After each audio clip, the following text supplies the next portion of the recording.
now. It's 7:57 in the Calumet region. You're listening to AM 1230 WJOB in Hammond, Indiana. That means I'm a little bit behind schedule, but I think that's just how we roll here. Dr. Joe, how are you? I'm great, thank you. You are the brand new superintendent of schools in East Chicago, Indiana. Right. There's a lot of pressure on that position, baby. I love it. You love it? So you've been in education for how many years? Over 50 years. Over but 50. I'm only 55 years old. I only- started early. All right. You started when you were 5, huh? Yeah. You know, I have anyways, I'll leave that alone. But you're over 55 years you've been in education. Over 50 years, yeah. And then you're so you come in as a brand new superintendent in East Chicago. As far as I understand, it was a pretty extensive search, and there was a lot of competition, and you rose to the top. Why did you rise to the top? Before I tell you why I'm here, actually, I want to express my appreciation to the school board. We have 9 fine people that we all have decided to collaborate and work together to move the school district forward, and I'm working with them for the next few years. I suppose they selected me because they felt I had an experience that it takes to turn around the East Chicago schools. I think they felt I have a special passion for the challenges which we are facing at East Chicago. I have a lot of experience with the urban schools, and I've always been successful. All right. Well, there's a lot in there. Let's talk about your experience in urban schools. Now, you've been in a number of different school districts. Correct. Let the Calumet region know where you've been. All right. Basically, my background in education, I started as a math teacher in Niles, Michigan. I rose to become the executive director of personnel. I moved to Albion Community School, public school, as an assistant superintendent. That's on the outside of Detroit? That's right in the middle of in Michigan, and this, Okay. on the southern part of the middle, Michigan. And then I went to a school district called Willow Run Community School. That's outside of Detroit, about 40 miles from Detroit. And then I moved to Chicago. I worked for Evanston for a couple of years. And then for 13 years, I was in a school district called Hawthorne District 73 in Vernon Hills, Illinois. The 2 districts which has a lot of similarity with East Chicago would be Albion and Willow Run. And in those 2 places, we had a lot of student achievement problem. And in Willow Run, when I was superintendent, we also had financial challenges.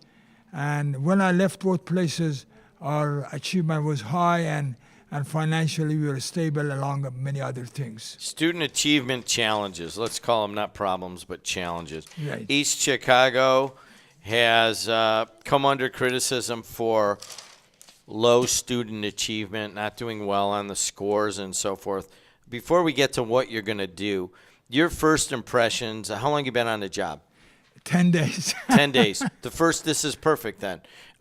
In the first 10 days of coming to get to know people like Jesse Gomez and the other good people on the school board, and getting in and taking a look at some of the numbers that East Chicago students have put up over the years and so forth, just some of your first impressions about East Chicago schools. My first impression was that East Chicago have been, with all due respect, leaderless for the past few years. They had an open, revolving door, people come and go, and that's one of the reasons I asked the board to give me a 5-year contract to give us stability.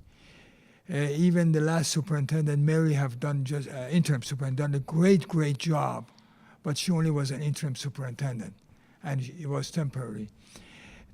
I have met with the administrative staff, I have met with the community people. I see a tremendous potential. Everybody's ready to collaborate and move forward in order to have higher student achievement, and that's the bottom line. Well, that's you're getting right to the I guess some of the criticisms that I've even put out. I go into the schools on a regular basis, covering basketball games or for other things, and It's always kind of been somebody different. I mean, there's somebody different in the different positions, from athletic director to the principal was in and out, and at East Chicago Central, the superintendents. So how are you going to change a culture which is kind of, as you using your own term, somewhat leaderless? How are you going to? How do you get? So how do you bring stability to East Chicago schools? Well, that's why I asked for 5-year contract. The two last superintendents I had, I stayed one 7 years and the other one 13 years. So I have a track record of wanting to be there, and I wanted to be here. The only reason I'm here because I wanted to be here. I don't have really to work. I have retired. I have a house in Arizona. I was enjoying myself, but I decided to come here because I wanted to be here. People already have, I met with principal, I talked to people. They're looking for a strong leader, and I think they could find that in me. And I just move on. I'm very honest and open about where we're going to go. Student achievement is number one. The Board of Education already have adopted a mission statement, learning for all, whatever it takes. Whatever that means, that whatever it takes, all of our kids, when they graduate from high school, they should be prepared to do whatever they want to do. They should have a choice. If they want to go to Harvard, that's fine. If they want to go to technical school, that's fine. If they want to go to Army, that's fine. If they don't want to work, that's up to them. But they have the skills to choose what they want to do.